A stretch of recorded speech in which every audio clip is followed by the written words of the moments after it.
નમસ્કાર અને સૌનું સ્વાગત છે રસાયણ વિજ્ઞાનની આ દુનિયામાં. આજની આ સફર સાધના વિદ્યાલય મોરદેવીના વિદ્યાર્થીઓને સમર્પિત છે અને તે વિજ્ઞાન શિક્ષક શ્રી વિશાલ એ ચાવડાના માર્ગદર્શન હેઠળ તૈયાર કરવામાં આવી છે. તો ચાલો આપણે ઓક્સિડેશન અને રિડક્શનની આ રસપ્રદ દુનિયામાં ડૂબકી મારીએ. આજે આપણે સમજીશું કે આ બંને શું છે, કેવી રીતે એક જ પ્રક્રિયામાં બંને ઘટનાઓ બને છે અને રેડોક્સ પ્રક્રિયા શું છે એને ઉદાહરણો સાથે સમજીશું. અને અંતે બધું જ ફરી એકવાર યાદ કરી લઈશું. આપણી આજુબાજુ કેટલીય એવી સામાન્ય ઘટનાઓ બનતી હોય છે જેની પાછળ ખૂબ જ રસપ્રદ વિજ્ઞાન છુપાયેલું હોય છે. તો ચાલો આવા જ એક સરળ લાગતા સવાલથી શરૂઆત કરીએ જે આપણને રસાયણ વિજ્ઞાનના એક ખૂબ જ મહત્વના ખ્યાલ તરફ લઈ જશે.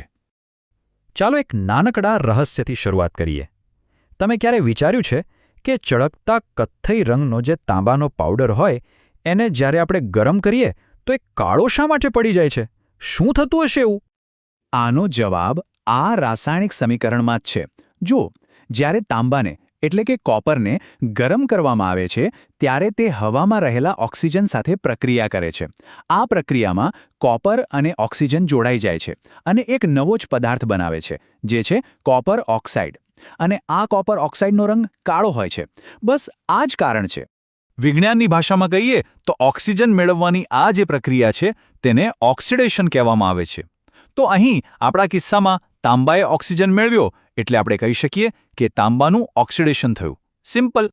હવે ઓક્સિડેશનનો એક વિરોધી ભાઈ પણ છે જેનું નામ છે રિડક્શન. આ બંને એકબીજાથી બિલકુલ ઉલટા છે. જેમ કે ઓક્સિડેશન એટલે ઓક્સિજન મેળવવો અથવા હાઇડ્રોજન ગુમાવવો, તો રિડક્શન એટલે શું? બરાબર એનાથી ઊંધું, ઓક્સિજન ગુમાવવો અથવા હાઇડ્રોજન મેળવવો. તો ચાલો હવે આગળ વધીએ અને આપણા પ્રયોગને થોડો વધુ રસપ્રદ બનાવીએ. આપણી પાસે જે કાળા રંગનું કોપર ઓક્સાઇડ બન્યું હતું, હવે એની સાથે કંઈક નવું કરીએ. હવે જુઓ, અહીંયા ખરો જાદુ થાય છે. જ્યારે આપણે એ ગરમ કોપર ઓક્સાઇડ પરથી હાઇડ્રોજન વાયુ પસાર કરીએ ત્યારે પ્રક્રિયા ઉલટાઈ જાય છે. કોપર ઓક્સાઇડ પોતાનો ઓક્સિજન ગુમાવી દે છે અને ફરીથી પોતાના મૂળ કથ્થઈ રંગના તાંબામાં ફેરવાઈ જાય છે. ઓક્સિજન ગુમાવ્યો એટલે આને કહેવાય રિડક્શન. પણ પેલો ઓક્સિજન ગયો ક્યાં? એ હાઇડ્રોજન સાથે જોડાઈ ગયો અને પાણી બનાવી દીધું. હાઇડ્રોજને ઓક્સિજન મેળવ્યો એટલે એનું થયું ઓક્સિડેશન. જોયું, એક જ પ્રક્રિયા પણ ઘટનાઓ બે.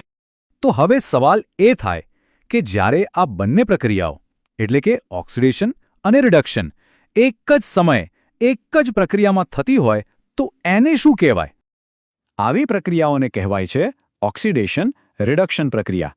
અને આને સરળ રીતે યાદ રાખવા માટે એક સરસ ટૂંકું નામ પણ છે, રેડોક્સ પ્રક્રિયા. નામમાં જેનો અર્થ છુપાયેલો છે. રિડક્શનમાંથી રેડ અને ઓક્સિડેશનમાંથી ઓક્સ. બની ગયું ને રેડોક્સ. આ રેડોક્સ પ્રક્રિયાનો મૂળભૂત નિયમ છે, એકદમ પાક્કો નિયમ. તે એક સિક્કાની બે બાજુઓ જેવું છે. જો એક પદાર્થ ઓક્સિડેશન પામતો હોય તો બીજો પદાર્થ રિડક્શન પામતો જ હોય. એકલા ઓક્સિડેશન કે એકલા રિડક્શન જેવું કંઈ હોતું નથી. ચાલો હવે આ રેડોક્સ પ્રક્રિયાના કોન્સેપ્ટને વધુ મજબૂત કરવા માટે આપણે બીજા કેટલાક ઉદાહરણો જોઈએ. જેમ જેમ વધુ ઉદાહરણો જોઈશું તેમ તેમ આ ખ્યાલ વધુ સ્પષ્ટ થતો જશે. આ કોષ્ટક પર એક નજર કરીએ.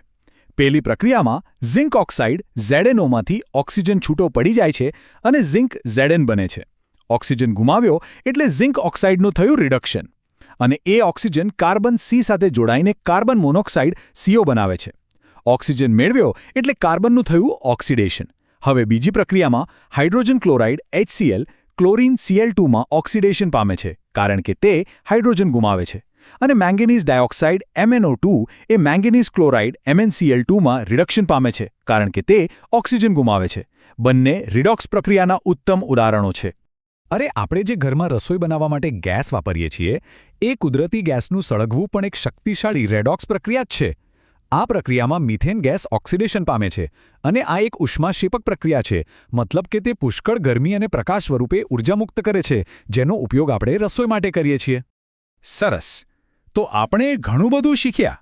ચાલો આજના આખા પ્રવાસના જે મુખ્ય મુદ્દાઓ છે તેને ફટાફટ એકવાર ફરીથી યાદ કરી લઈએ.